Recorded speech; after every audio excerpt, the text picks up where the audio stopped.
Salut les connectés, je suis un fan de la licence Monster Hunter depuis sa sortie sur la PlayStation 2 en 2004 je crois. Je vais vous partager une partie que j'ai faite sur Monster Hunter Rise Sunbreak. Cette licence est géniale, de la musique, aux monstres, au style de combat, au gameplay bien sûr, et c'est vraiment génial. Ce qui est cool dans ce Monster Hunter, on ne se rend même pas compte des possibilités qu'on a même lorsqu'on est au village. Ce qu'on peut faire. Je ne parle pas du fait d'aller acheter des objets ou aller manger. Non, non, non, non, non. Il y a tellement de possibilités. La manière de jouer même à la première personne pendant que tu es au village. Oh, putain, c'est le meilleur Monster Hunter. Le meilleur de Monster Hunter.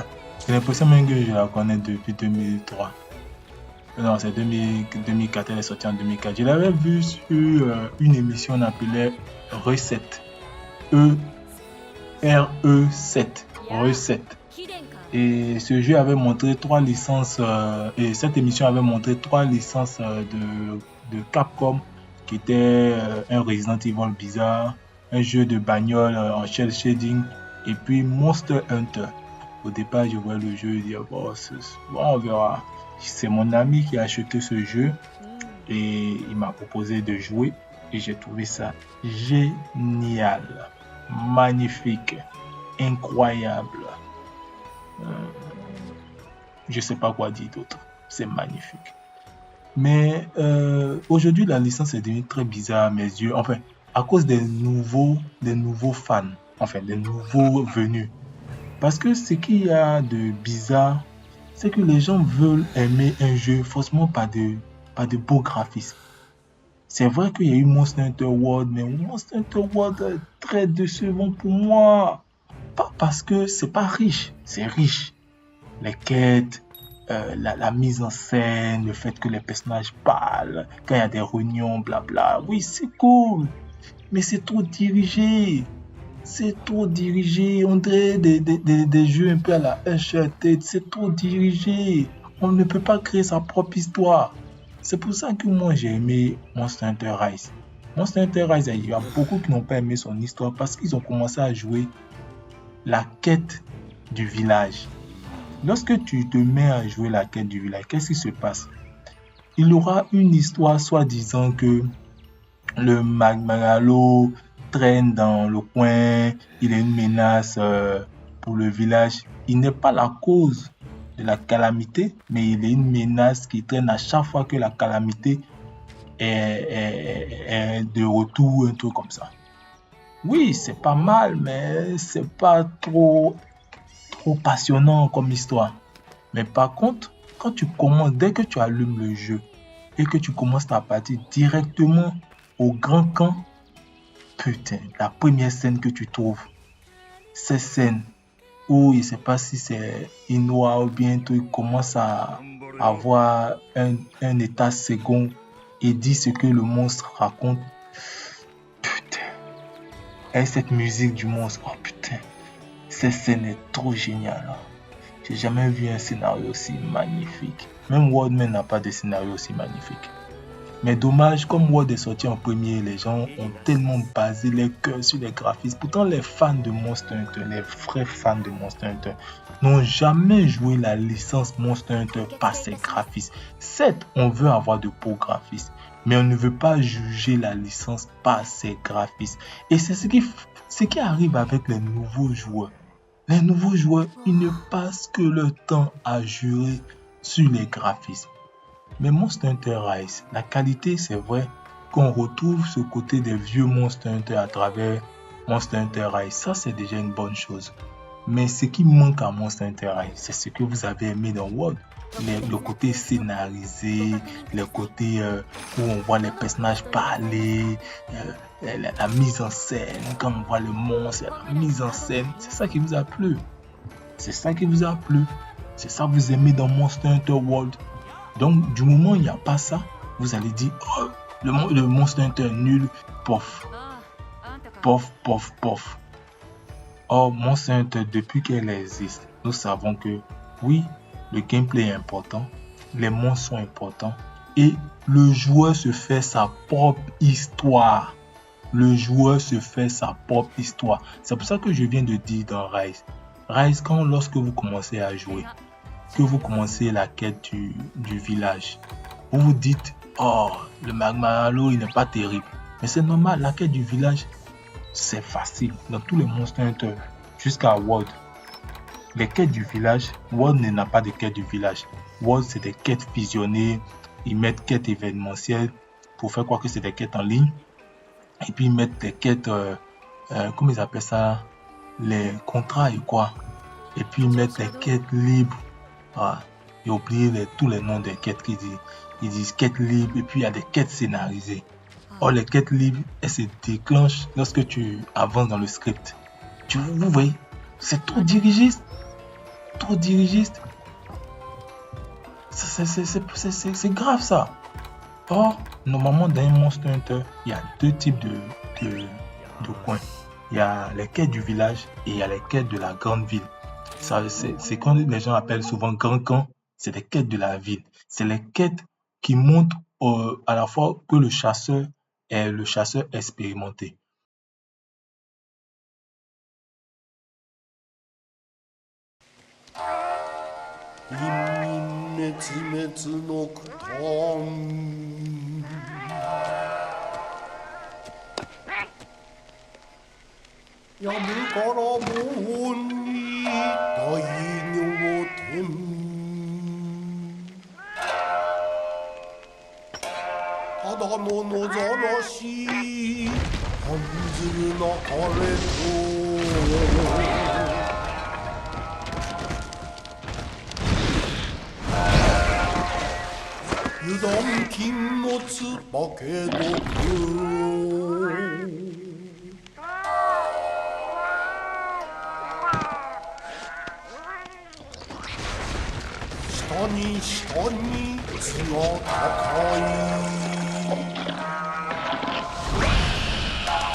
Vous n'avez pas peut-être fait attention, un Monster Hunter est toujours un chasseur est toujours recommandé par la guide pour aller dans un village, aider le village.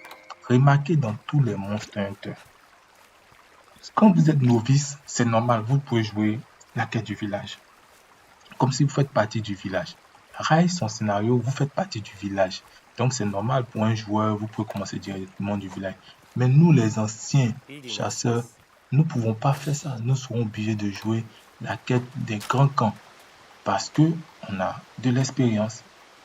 Et c'est comme ça dans les Monster Hunter. Par exemple, pour Monster Hunter 3. Monster Hunter 3 commence comment? Vous quittez dans la ville et vous venez dans un village. Monster Hunter, c'est toujours trois types de scénarios. Le scénario où c'est un chasseur errant, ou c'est un chasseur de la ville, ou c'est un chasseur du village. Et vous-même, vous faites votre propre histoire. Dans World, c'était un peu de la foutaise. C'était un peu de la foutaise. Tu es un chasseur, tu dois détruire l'écosystème et toujours dans le script, on te dit « Ah non, tu fais ça pour sauver le monde. Si tu fais ça... » Waouh! Toujours le même scénario. Non, c'est pas le monde, c'est pas... Mais bon, c'est de la science-fiction de toutes les façons. On est là pour se faire plaisir. Mais moi, j'approuve que Monster Hunter World apporte quelque chose. Tout comme Monster Hunter Rise apporte quelque chose.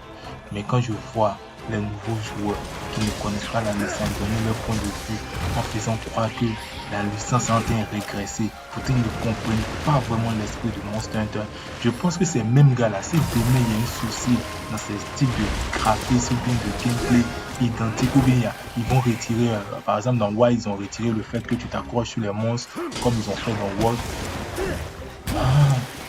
Et ça, les joueurs trouvent cette manière de se plaindre. Quand il est sorti, les joueurs se plaignaient. Ah non, nager, c'est pas bon, nager, c'est trop compliqué le gameplay de nager. Aujourd'hui, il n'y a pas nager. Ils sont tous se plaignent. Oh, on veut nager, on veut nager. Pourtant, nager, ça a été justifié. D'abord, la région, tu ne prends pas de chat dans cette région. Tu avais chacha. Et puis, en plus de ça, il y avait beaucoup de monstres aquatiques. Donc, c'était un défi pour les développeurs de pouvoir nous donner cette possibilité de jouer de faire des gameplays sous-marins. Mais en même temps, il y avait un contexte derrière. Mais aujourd'hui, ils n'ont plus ce contexte-là. Et s'ils doivent refaire ça, ça va leur donner autant de temps parce que le gameplay aujourd'hui a tellement évolué.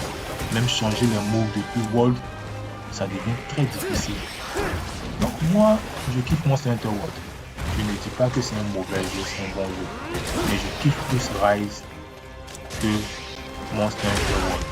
Parce que pour moi, Monster Hunter World, ça, si j'enlève le beau graphisme, là, c'est vrai, il y a une richesse de contenu.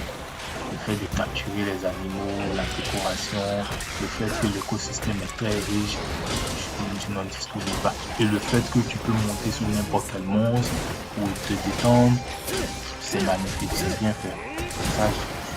Ça c'est bien fait. Le fait que tu peux faire tomber les objets sur la tête des monstres, ça c'est incroyable. En tout cas, Monster Hunter World, côté gameplay dans ce sens-là, c'est bien. Mais Rise, leur défaut, c'est qu'ils n'ont pas gardé le fait de sauter sur le monstre, le taper dans l'air et puis s'accrocher sur lui pour pouvoir le faire tomber au lieu d'utiliser tout le temps les philoptères. Les philoptères pouvaient être un gameplay. Lorsque tu fais des attaques philoptères, tu peux monter sur les monstres. Avec les attaques philoptères, tu diriges les monstres et tu fais un combat de monstres. Ça, c'est pas mal, c'est cool. Mais aussi, fallait mettre le gameplay. Lorsque tu sautes sur un monstre, et que tu peux te battre, tu peux te faire tomber juste dans la méthode classique de Monster Hunter 4. Bon, j'en ai trop dit. En tout cas, merci d'avoir regardé cette vidéo. Si ça vous a plu, je pense que je vais essayer de vous montrer même mon let's play de Monster Hunter World et de Monster Hunter Rise. Si ça vous a plu, hein, et si vous avez regardé. Bon, ciao et portez-vous bien les gamers.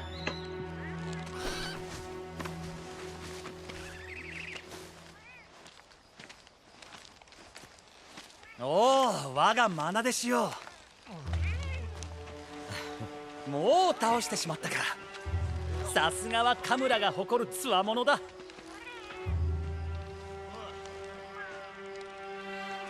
どうかしたかい？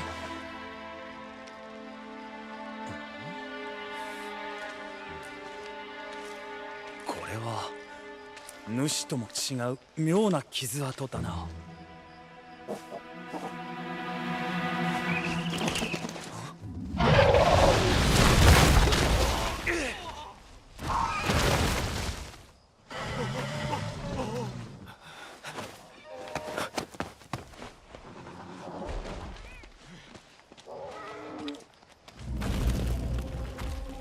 なんだ？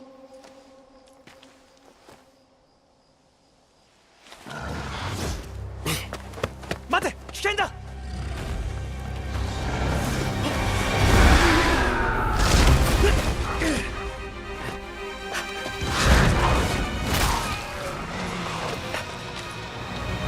里の者を避難させよう。先行だもん。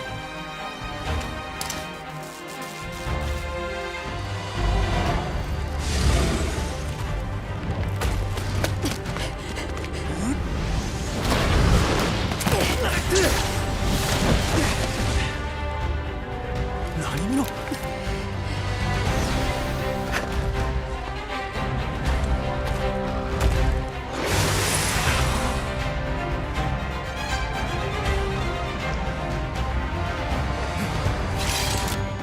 任せてもらおう。お前たちは仲間を。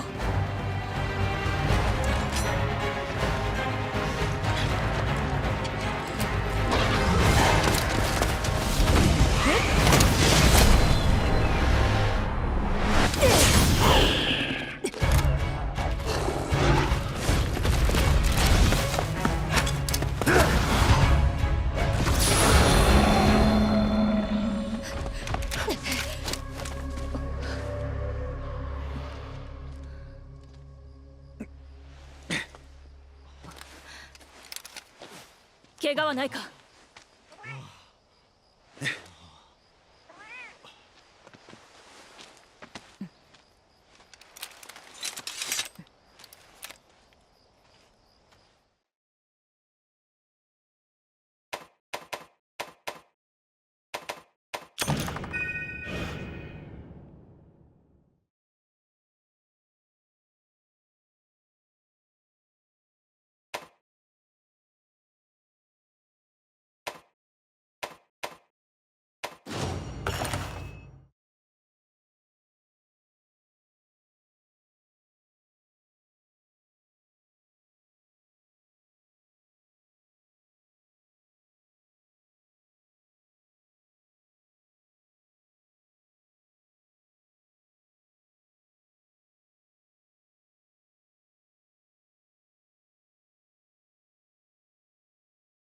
はてさて。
ああ。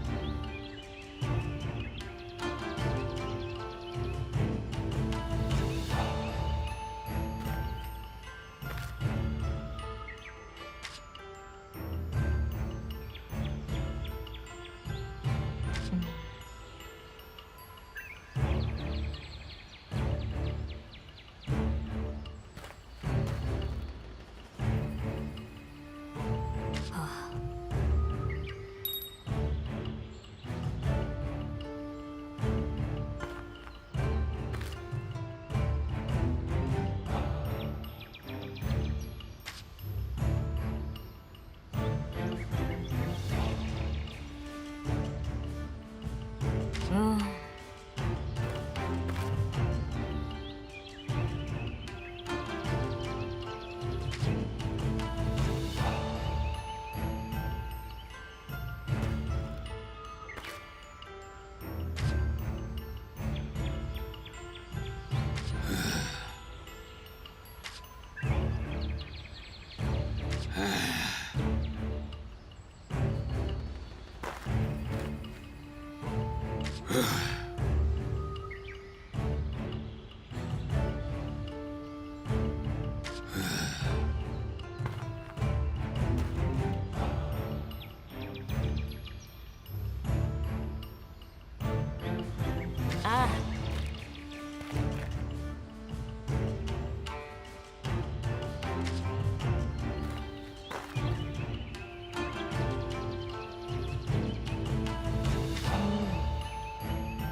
ほう。あ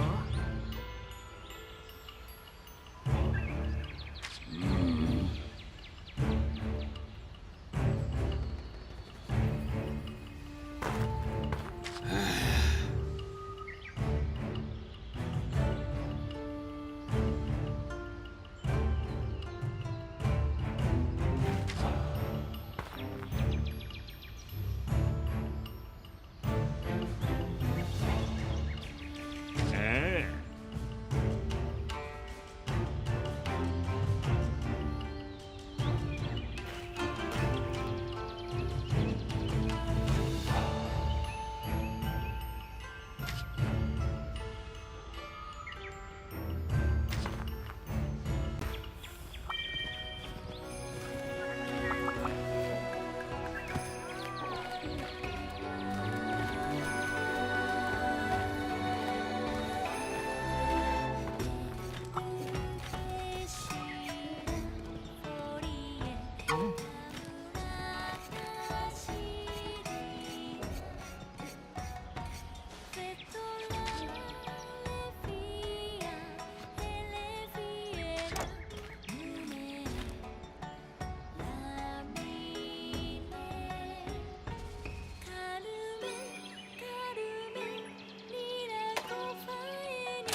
慣れぬ船旅で疲れが出たのでは。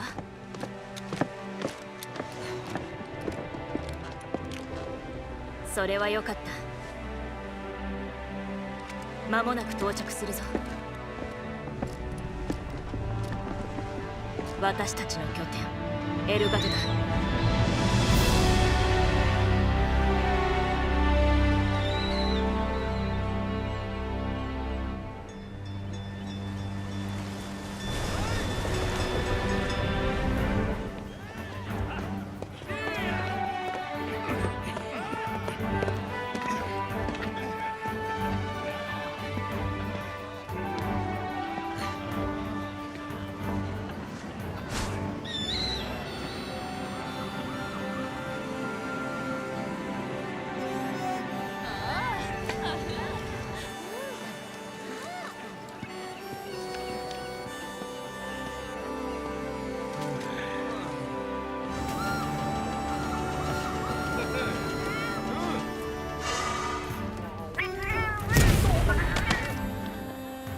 気に入ってもらえたようだな。ゆっくりと案内したいところだが、先に紹介したい方がいる。行こうか。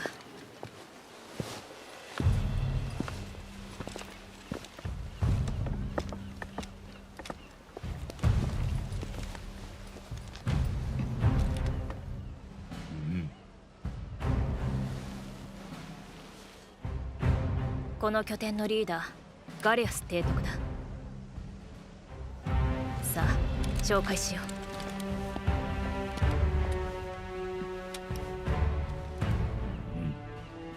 う。カムラよりハンターをお連れしました。歓迎する。